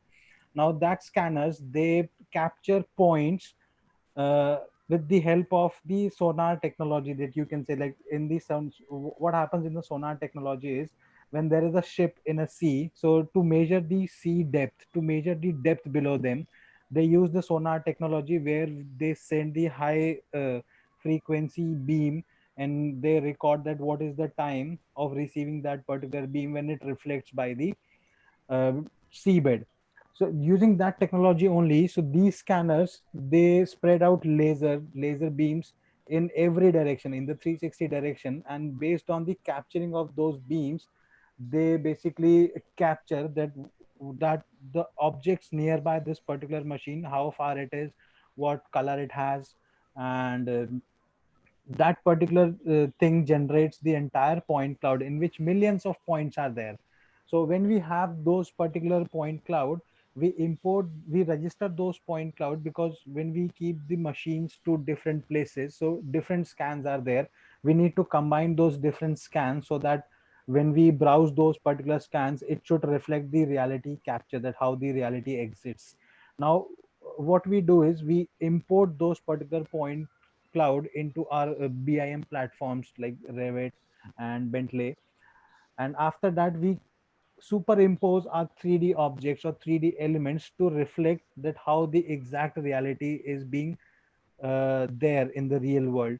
So now we have the virtual model after scanning and then modeling it into the Revit platform. Now when we have those virtual model, so on that particular virtual model, it's very easy to do the renovation work. It's very easy to measure those real world objects into virtual model. So for that, we don't have to go rush to the site each and every time when we miss some measurements. We have that point cloud anytime. Anyone can access that particular point cloud, take out the measurements, or understand how the renovation work is going on or needs to be done, how the phasing needs to be done. So it's very so this particular technology is very widely adopted in the construction industry right now. We can see that clients in Saudi Arabia, they are much more interested in doing this point cloud, not only for a particular building, they are scanning the entire city into a point cloud, and they are sending us the projects that we have this particular point cloud, please convert it into CAD or please convert it into the BIM platform. So we can see that there is an increased awareness amongst the people in the construction industry that how the reality capture they can capture with minimum effort, and they can utilize it for maximum value. So only not the laser scanners. So basically unmanned aerial vehicles, they are also equipped with the scanning devices. Like we received a particular project this year only from England.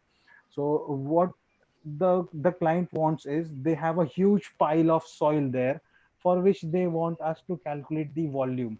So what they did was they scanned the entire area with the unmanned air vehicles, and that particular scan we received, and we created the civil 3D model from there. Then we compared these two surfaces to just to get that what is the volume of that particular sand pile. So there are multiple you can say multiple applications of the reality capture. Another reality capture is the 360-degree photos of a particular facility. The company Matterport is there in US, which is already popular. So they capture the 360-degree photographs, they stitch each and every photographs, and then they can display any particular real world facility into virtual models. So many high quality brands or high profile brands are using that particular technology in the form of 360 images to make their showrooms that was physically present into a virtual environment where people can log into their website and they can shop for particular products. So it has endless possibilities that we are seeing in the market right now. These are Yes, Abhijit. few Yeah. of our project. Yeah, my screen is visible, I guess. So these are Yes. the few projects we have done regarding point cloud related to architectural, industries, offshore projects. So there are many possibilities in market on point cloud data. Even we can use, we are in the infrastructure, like we are getting more inquiries over the from surveyors who do the survey from bridges, street, and we digitalize that data in 2D or 3D format. Yeah. For Abhijit, can you roll back to the previous slide, please? Yes, yes. Yeah, for this particular project, I remember last year a surveyor came to us and he told us that this is the busiest flyover in the Maharashtra state, and they want measurements to be taken, and they want to build a virtual mock-up of this particular bridge so that they can rearrange the railway lines that is crossing beneath these particular bridges.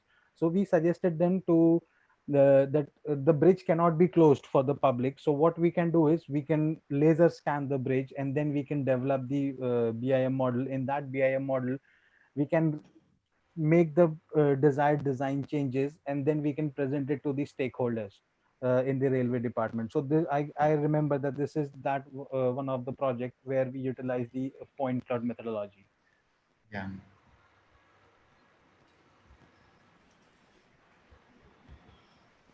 See, this is the complexity. It's really difficult to capture the accurate data by manual method.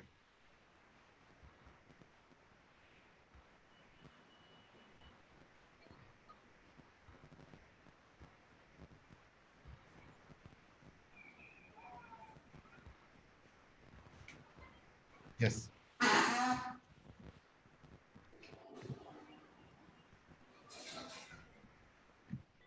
Okay.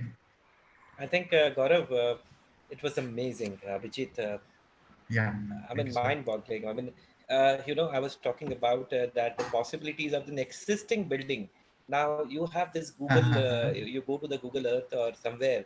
You create virtual showroom, virtual walkthrough. You Yes. can shop without going there, right? Yeah. And with this one thing, one thing that I need to discuss with you about the artificial intelligence. You are talking about the 9D, right? And you're talking about the blockchain. And can you please give some quick light on AI, how the AI BIM is, how the blockchain or the IoT or VR is, so that the people should understand, and a quick discussion of 5D, 60, 70, and 80, so that we wrap up today's discussion to a point that we have discussed almost everything, right? about the Sure. construction 4.0, and then I'll ask Sham sir to conclude the session, because he's a person who has been into the CAD industry the longest time. I think Sham sir was the first one of the first author of AutoCAD book. He taught us a lot of technologies, and then still yet we as CAD-CAM technology, then Professor Sham Tickoo is one of the largest publisher of CAD-CAM CAE, BIM and animation books, and we are privileged to have Professor Sham. But Gaurav, before Sham sir speaks, I would like you to just wrap up the things that I have asked you. Sure. So basically, previously we have discussed that BIM starts when someone plans to have a 3D parametric model, right? So now let's explore that what are the possibilities of that particular 3D parametric modeling. Let me share a screen where I can demonstrate a particular video, and then I can explain. Right. So we are having more 20 minutes time, right? We will conclude it. It was 1.5 hours, so we are already up by 6:30. So we can have more 15-20 minutes. So let's wrap it up. Yeah, sure. So I guess everyone can see my screen now. Yeah, I can see you, Gaurav. Okay. So once we have that particular 3D modeling, so those particular 3D models can be advantageous to the designers, the contractors, and the facility managers. Now there are other people also that are associated into a particular project, into a construction of a project. Those people are the project management office. So the project management office needs to take care about the time, the cost that is going to be associated with that particular project. Along with that, there are safety departments also, which are responsible for ensuring every construction worker's safety at the site. And then there are other departments also. So I'm just sharing a particular 4D video. So this particular, so what we understand by 4D is when we combine the construction schedule with the 3D model, it's called the 4D model. So here we can see that these are the foundations, or these are the piles of a particular building that are being constructed in the video. And at the top left of the screen we can see that there is, in the black color, a timeline is being running, that when I pause this particular video, it's going to be Friday at So 2:47 p.m. Gaurav, what are the softwares that you have used for 4D? I used only the Navisworks. Okay, Yeah, and the so model created with which Revit. Revit and Naviswork. Yeah, And so did you use any project management scheduling software like Microsoft Project? yeah, we used Primavera. So Okay. we used a total of three softwares to get this thing done. One was the Revit, in which we developed the 3D of the facility. The second one is the Primavera, in which we developed the Gantt chart, which is required by the project management office.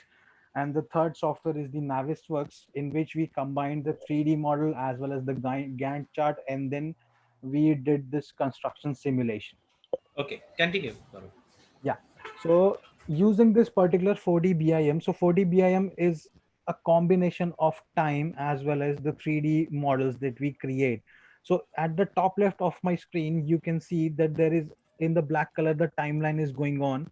And in the green color and the red color, you can see that we have associated various costs to construction tasks, and that particular cost is being reflected here. And in the blue color you can see that what construction tasks has been progressed. Like we can see that the external works has progressed to 35 percentage.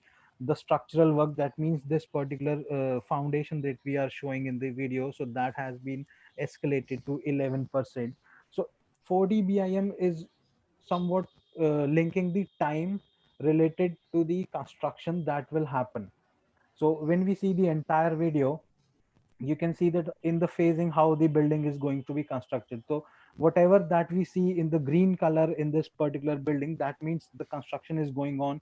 Whatever physical 3D model that we are seeing here, that means that construction has already happened, and the above constructions are still ongoing, or they will happen in the near future. So 4D is like visualizing the construction, the entire construction process, how it is going to happen at in the real world. So that thing we already mock it up in the virtual environment, and while mocking in up, we can see that what errors the planners has done, or then also we can rectify it. And also this particular 4D video is very beneficial to plan the logistics that are going to happen at the site. Now in this particular facility, we can see that the ramp portion is going to be developed at the first stage, and the middle portion is going to be developed at the second stage, and the last portion is going to be developed at the last stage. So it gives you well information that how you can store the logistics when you are working on a construction site, because when a construction is going on, the materials are scattered everywhere and we have very less space to manage the logistics. So basically 4D BIM helps in visualizing the time, where we connect the Gantt chart or the construction chart with the 3D models, and where we can visualize how the simulation is going to be done. So when we talk about 5D BIM, so 5D BIM is the upgraded version of the 4D BIM, where a 3D model is linked to time, as well as that particular 3D BIM model and time is linked to the cost that I mentioned, that on the top left you can see in the green color and red color. So with the progress of this particular virtual construction, we can see how much money is going to be required at what particular date and at what particular stage. So this helps to clearly clearly identify that how the payment milestones are going to be achieved, and every stakeholder can be well informed that at what particular date, at what particular stage, how much money they need to invest in this particular construction. So not related to only the cost analysis, this 5D BIM is also related to the quantity estimation also. So when I talk about the cost, 5D BIM, so 5D BIM, it visualizes cost, and that cost comes when the quantity estimator or the quantity surveyor, they extract the quantities from the 3D model itself and then apply the cost to get this particular cost of construction. So that we talked about the 5D BIM. So 5D BIM is more inclined towards the cost estimation procedure. 4D BIM is more inclined towards the construction simulation. And let's talk about 6D BIM. So 6D BIM is more inclined towards the energy analysis or towards the sustainability of a particular facility, that how the energy is going to be utilized for that particular facility. Like if we talk about the orientation of the building, so when we orient a particular building in the face of in towards the face of the sun at noon, or you can say at a different time on a day, and we provide big glass panels to the exterior of the building, so that particular thing helps to increase the temperature inside the building. So those things, those energy simulations can be performed in the 6D BIM. And when we talk about the 7D BIM, so 7D BIM basically involves COBE. That means the smooth handover between the construction stage and the operations and maintenance stage when the construction has been already done. So I guess COBE we have already discussed. So now let's progress to 8D BIM. So 8D BIM is something like assessing the safety at a construction site. So in that particular assessment of the safety at the construction site, several cameras are installed at the construction site, and those cameras are connected to the artificial intelligence software in the project management office, where the safety manager, he analyzes different situations where the construction is happening, and then he checks, the AI software itself checks whether the safety equipment has been worn by the construction laborers or not, whether the construction laborers are entering in the site without the safety helmet or the safety jacket. So AI helps in many ways, and most probably in the BIM, AI helps in determining the eighth dimension, that is called the safety of people, the safety of the property. Now, when we talk about the 9D to 12D, so basically these three Ds are very controversial in nature, because some people define 9D as a different thing, some people define 12D as a different thing. But I guess I have heard or I have read somewhere in over the internet that 12D is like detailing the bridge at a very detailed level. So Australia is a country that is utilizing the 12D, and I still need to get more information about 12D. Fine, Gaurav, absolutely. So we will, amazing. It was really scintillating. I'll request Professor Sham, Tickoo to please address the audience, and Akansha, please share the form, feedback form with the person. So you'll be getting the certificates once you fill up the form. And if people who are is Sri Lanka construction industry not practicing BIM, but I want to familiar with BIM, how I can start. So Akram, we will take the questions at the late, at the last. Let's call Sham sir, Professor Sham Tickoo is there live from US at this moment. And Akanksha, please share the form so that people can generate the certificate. If anybody has a, please email to us. We can again send you the form. You can generate it because we have a limitation at a particular day. A number of certificates can be generated. So everybody will ensure that everybody will get a participation certificate. But more important is about the amazing experience that we are having today, right? You watch the video again and again. So I'm sharing you the link of the YouTube where the live telecast is going right now. So you can share with your friends, you can share with people around, so what an amazing experience you had today. And Professor Sham, to you. So this is the link of the YouTube. Sham sir, are you there? Sham sir? Okay. Sham sir, are you there? I guess, sir, you need to Okay, unmute got it. him. Yeah. Yeah. Yes, sir. Hi, it was a great webinar, a lot of information, what is happening in BIM technology. And just to give a quick idea about what is happening in the other technologies in the world. And I'm in touch, like you guys, we're in touch what is going on in various technologies. I believe the next revolution, we had industrial revolution, so on and so forth. I think the next revolution in the world will be due to the automation of transportation, okay? And now some new technologies like VPS. You can now take a look at automation in transportation, be it a car, be it a train, be it a plane, be it any object that is moving, okay? They will be automated. Imagine a world. This thing is not going to happen tomorrow. Also, it's not going to happen 100 years from now. We're talking about time span of 5 to 10 years. When you guys, most of you are in 25, 30, when you will be 40, 45, you'll not be driving a car. Car will come to your door, you sit in the car, and you go wherever you want.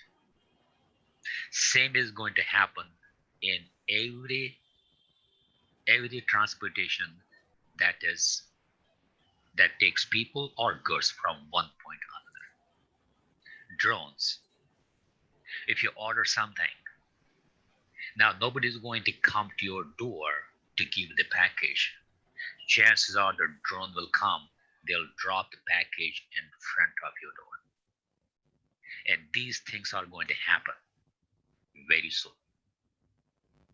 Other amazing technologies, you might have heard just the VPS, Visual Positioning System, that was announced by Google just last couple of weeks. Now imagine when we use your smartphone and you're driving, we get directions and all these things. Now you get the visual of what you are. You see the surroundings, you can see the shops, you can see the buildings, you can see the parks as you are driving, as if you are driving in that particular place, particular direction. And those are the technologies that are coming in the market, and they are coming up very fast. What we say is that the technology is changing at the exponential rate. Okay, and right now it is 5 to 1. That means what happened in the last 5 years was going to happen in next 1 year. That is how fast the technology is changing. The other thing that I try to tell everybody is we have God created the universe. In Hindi we call it Shrishti, and in Urdu we call it Kainat. Is a creation of the God.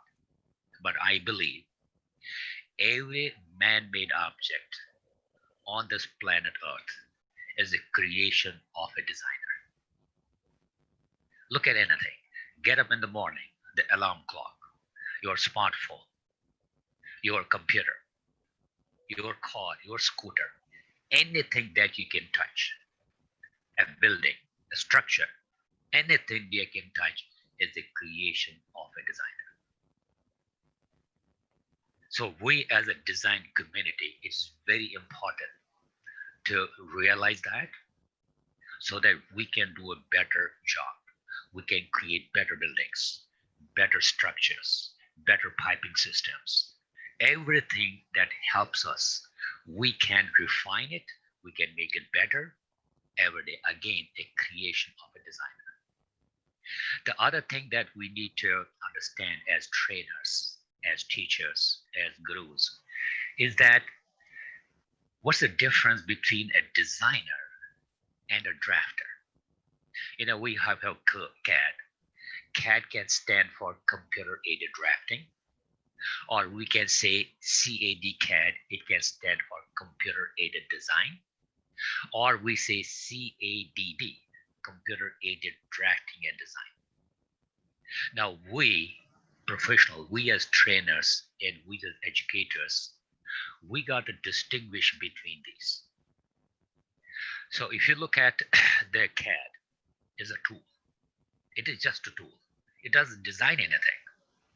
It's a tool to design something. For example, a calculator. If you're a master at a calculator, that doesn't make you a scientist. That doesn't make you an engineer. If you know Microsoft Word, A through Z, everything, that doesn't make you a writer. It doesn't make you an author. So save a CAD, computer aided drafting, is a tool. AutoCAD is a tool. Revit is a tool. It helps you to create something.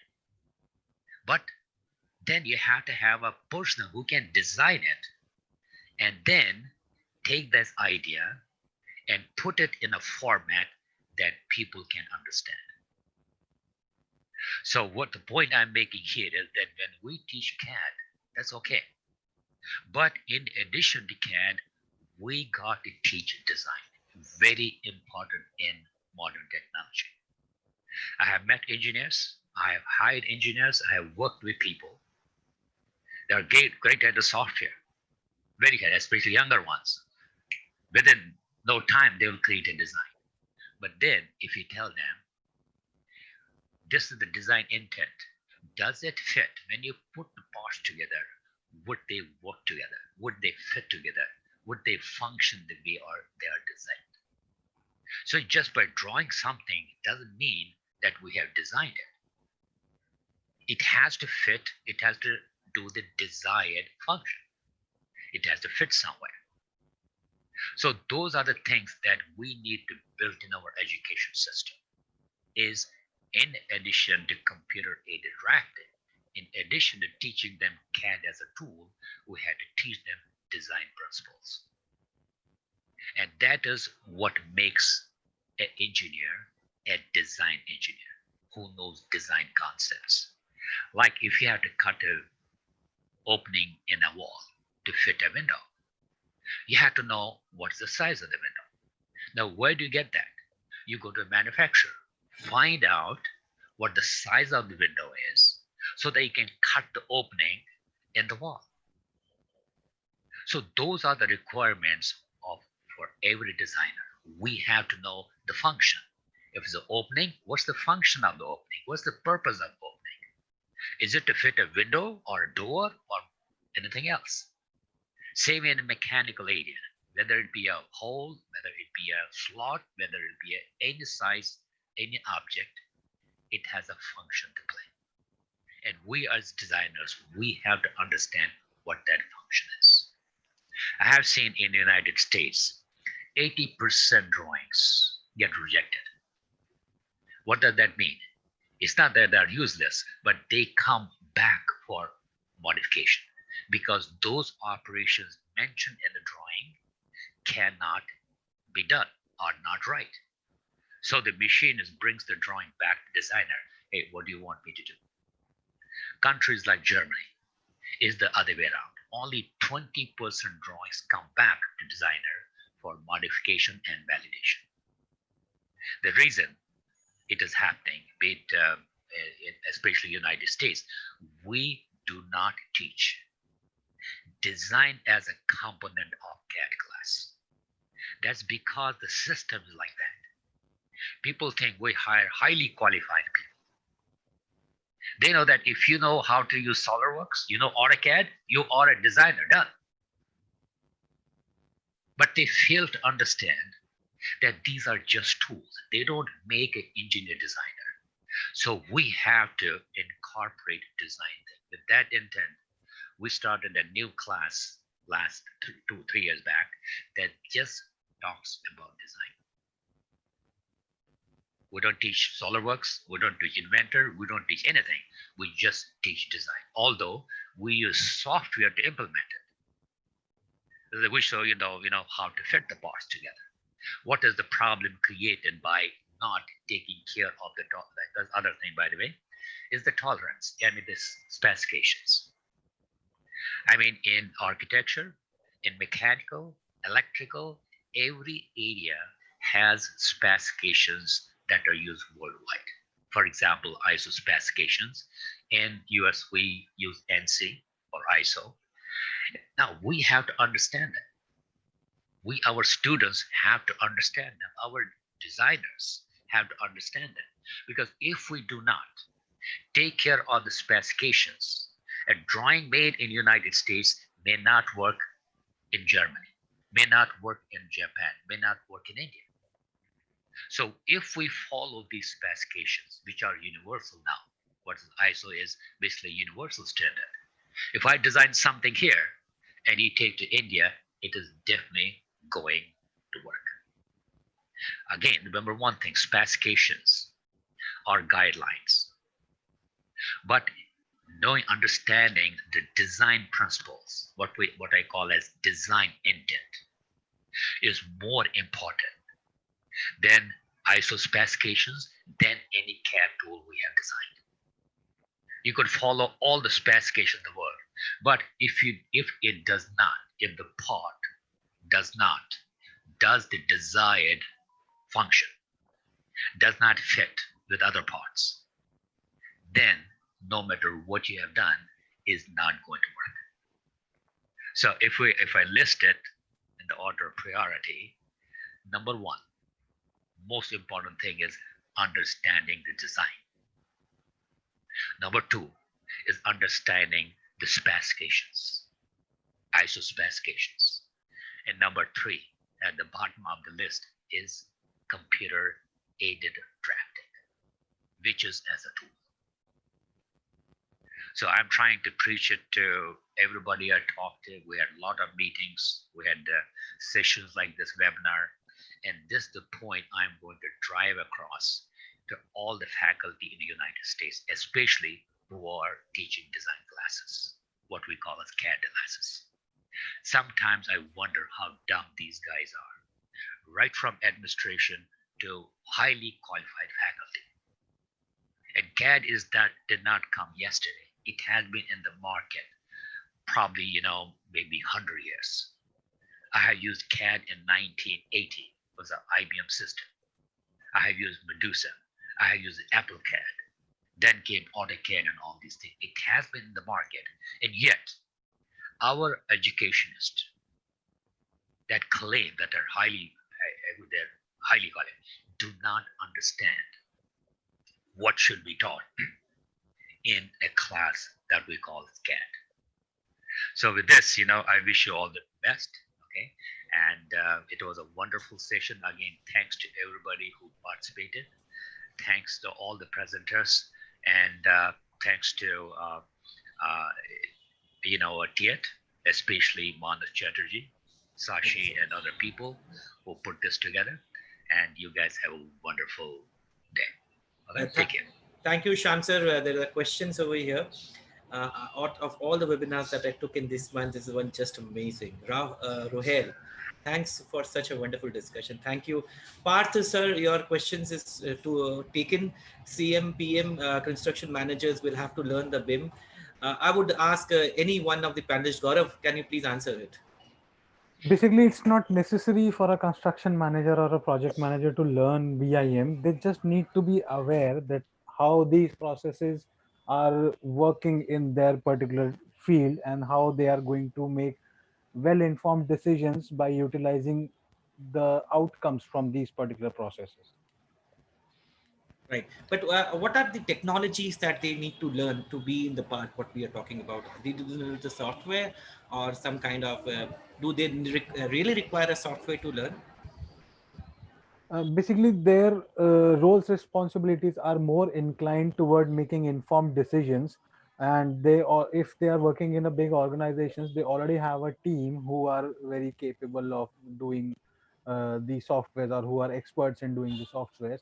So it's just that they need to connect with that particular people, with those people, with that particular process, and they need to implement in their workflow that how they are going to decide based on the outcomes of BIM. Absolutely. Praveen ji, are you there? Any last note that you want to give? Praveen Sharma sir, Gaurav, any last note that you want to? I will just hand it over to for the vote of thanks and the share the feedback because the certificate has to be generated. Praveen sir, are you there? So I think Praveen sir has left. So I would like to thank Praveen sir. Gaurav, Abhijit, it was wonderful to have you and wonderful energy that you had. And you have gained the energy more, right? Right, great to have such experience. So I would request Sakshi to conclude the session and share the form. Sakshi, can you give the vote of thanks? Are you there? Sakshi, are you there? You got to unmute her. Yes, sir. I'm trying to unmute her. Sakshi, are you there? Yes, sir, I am here. Yes, Sakshi, please. Thank you so much for joining this webinar with us. It's a pleasure being with you here. So I'll just share the details with you on the chat. So I'll be giving you my number, my mail ID, and also I'll be sharing you the link from where you can generate your certificate. Please just note.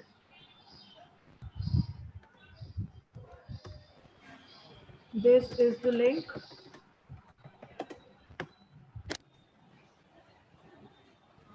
You can just mail me, or maybe you can just text me if you have any questions, or maybe you want to help in something related to them. So you can just text. So Sakshi, I think we are also providing online trainings, right? Yes, sir. We right now are providing online trainings in mechanical and civils, and we are also doing like BIM related softwares here. So if any one of you wants to learn it, can contact me. Okay, great. So are we available in the US time also for the training? Yes, we do have CAD/CAM technologies there. So if someone wants to do it like overseas, so you can just go to our website and you can contact us, or maybe you can just tell me also. I can also read it for you. Can you share the website ID and the information, Sakshi? Yes, sir.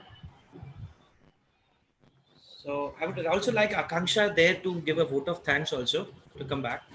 I would like to thank my backend team, specifically our digital marketing head, Mr. Hari, Ms. Akanksha Kesarvani, and also I want to thank Sakshi for hosting this, right, and the entire team of Tickoo Institute of Emerging Technologies and CAD/CAM.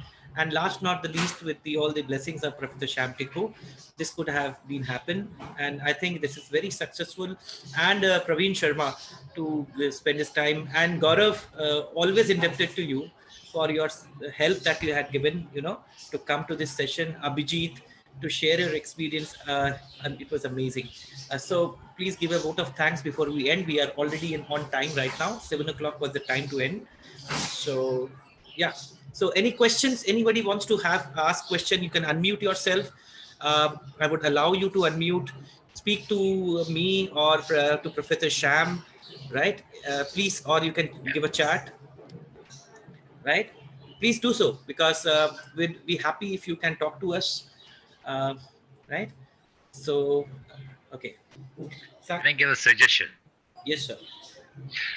You know, we need to put a group together that will share the design information with people around the world. Okay, so I'm not talking about the CAD, Rivet, or AutoCAD.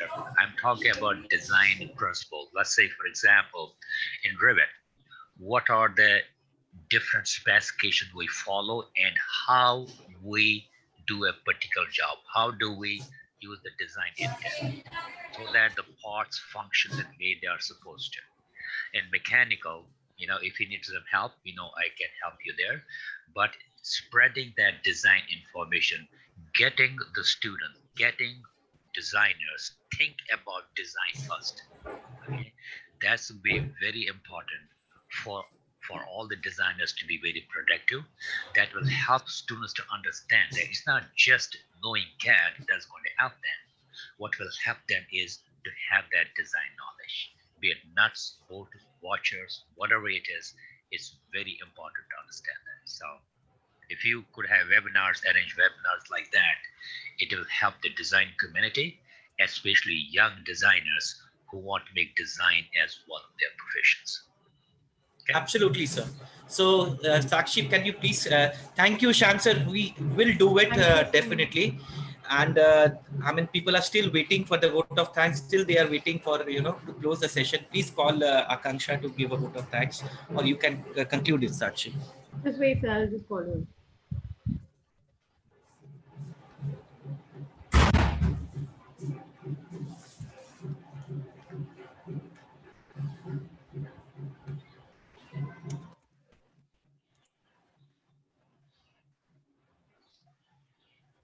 So am I audible? Sakshi, are you there? Okay, so you can close it. You can close the session, right? So all the people watching there in the YouTube, thank you for watching us, and we will definitely, you can write to us on the, you know, on the email address that we have shared, and let's see. Sakshi, can you please end the session? We are out of time right now. Hello, you are muted, Sakshi. Unmute her, I think. Yeah. So we are just finished off. Okay. She's here. She's asking to unmute her. She wants to say something. Okay, Akanksha. You have to unmute her. Okay. I think I have unmuted her. She has to unmute herself. Akanksha, unmute yourself, please. Yeah, Akanksha, please give a vote of Hello. thanks. Hello, yes, Yeah. good evening, everyone. So, myself, Akanksha Kesarwani. So, basically, here in Tickoo Institute, I'm working as a business executive and as a training coordinator. I would like to thank everyone. I hope you all are enjoying our webinars with our team. And also, we are going to share with you a link so that you can register our details over there. And then after that, you can download your certification over that side. Okay. Thank you all. So with this, we are in the conclusion of this webinar, and God bless you all. Thanks to all the panelists. Thanks to the backend team. And thank you, Sham sir, for being with us. So let's conclude the session. Thank you. Thanks. Thank you so Thanks, much. guys. Thank you so Thank much. Thank you.